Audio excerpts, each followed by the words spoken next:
What is going on, everybody? It's Matthew here, your local bro, and we are back at it again with the greatest QB receivers duos in NFL history.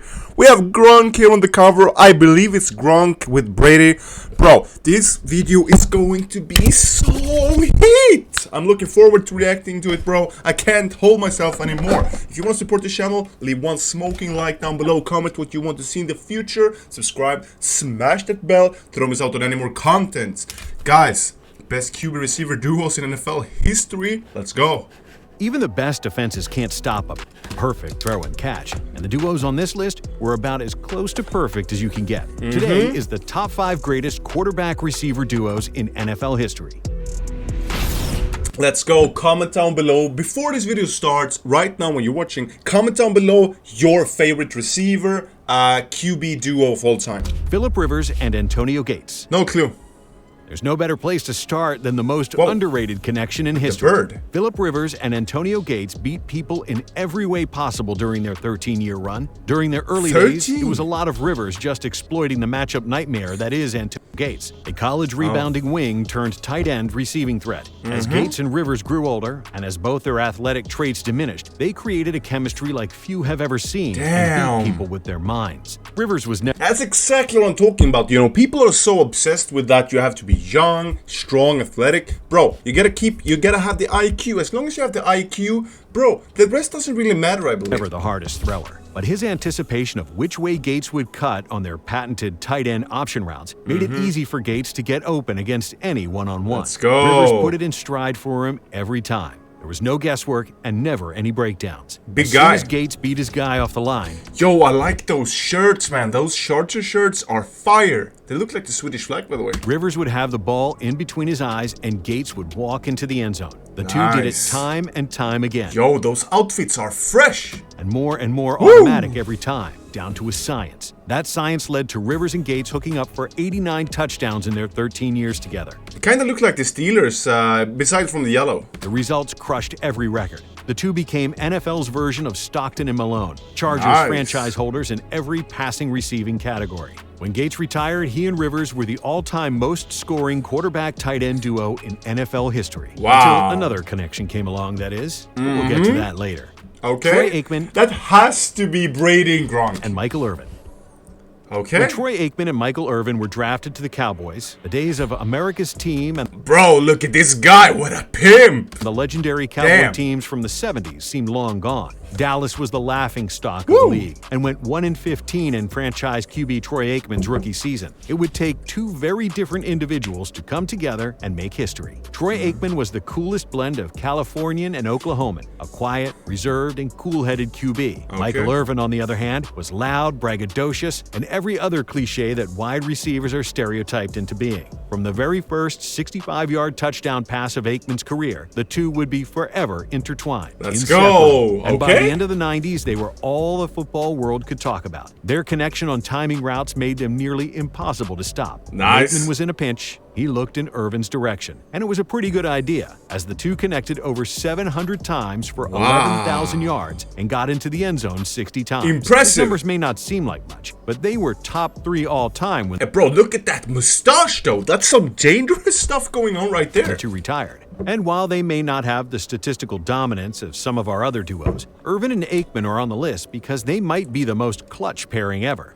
Bro, Cowboys fans watching this, do you guys agree? And you other as well who knows this, do you guys agree? Were they good? Let me know. Defenses knew exactly what was coming, and it didn't matter. Irvin would take his 2 steps and slant across, and Aikman always put it right on a dime for Irvin to convert in the biggest moments. They took that 1-15 team and dominated the 90s. Let's go. Dallas became just the second team to ever win 3 Super Bowls in 4 seasons, making Irvin and Aikman the winningest quarterback and wide receiver duo in NFL history. Wow. They built a brotherhood even beyond the game, and honestly, you couldn't bring up one without the other. A true dynamic duo. Bro, that is so cool, man. I loved it. And here we go. Here comes the big one. Let's go. And before we watch this one, leave a like down below, bro. Brady and Rob Gronkowski. Woo!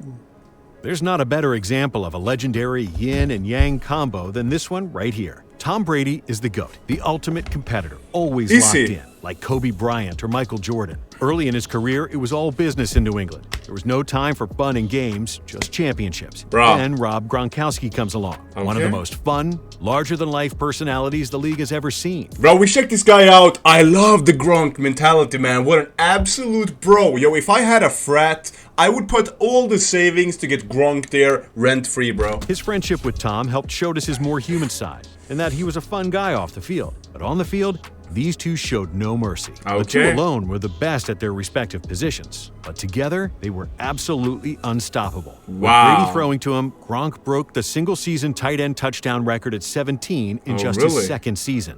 Now, at the tail ends of their careers, Brady and Gronk have connected for the most receptions, receiving yards, and touchdowns from a quarterback-tight end combo ever. Gronk is the all-time leader in receiving yards per game from a tight end as well, at 64.8 yards. Almost all of that is with Brady tossing him the ball. When Tom Brady left New England to head to Tampa, who did he hit up first? None other than Gronk himself. Yeah, bro, I love that. This was the first season last year.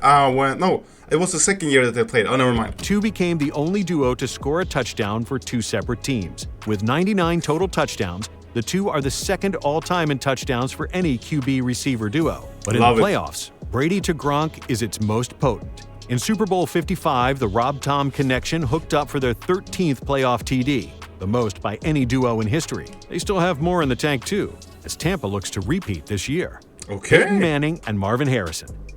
It was the perfect storm. A QB that saw the game like an offensive... Like, I really want to know in the comments which one is the best. Please do me that favor, my bros out there. Let me know. Bro, inform your local bro here. Coordinator and a wide receiver with all the tools and a work ethic that was second to none. That combination, Peyton Manning and Marvin Harrison, own every possible quarterback-receiver duo record. The pair connected for an insane 961 receptions, 12,881 yards, and 114 touchdowns. Damn! And 14. They're still the only pair to score triple-digit touchdowns. Think about this. There's only 6 other players in history with 114 receiving touchdowns total, let alone 114 from one single quarterback. The two could probably run the entire route. Oh, look at that ball! Jeez, it's as smooth as butter, bro. Look at that ball. Tree in pitch black dark, eyes closed, and still complete 9 of 10 passes. That once-in-a-lifetime chemistry was immediate. Peyton's first career TD went to number 88. Together, their passion and work ethic was only rivaled by each other, driving them to near perfection and complete unguardability. Harrison was far from the biggest player on the field, but his uncanny route running, tough contested catches, and even Manning called him the fastest player he'd ever thrown to, making it easy for Sheriff Peyton to get the ball to Harrison early and often. The two were cut from the same cloth. Harrison learned early. He said when he messed up in a game, he would be working on that exact situation all next week in practice. I was like that. I had the same mind frame. Bro, that's exactly what you need to do. If you make a problem, bro, you gotta get your ass up and adjust it. The two were each one of a kind. That's what made their connection legendary. Joe Montana, Steve Young, and Jerry Rice. Now, that's a trio. We know what you're saying. You can't have two different pairs as the greatest duo of all time. But come on. Or could you? If we didn't do it this way, Montana Rice and Young Rice would be 1A and 1B.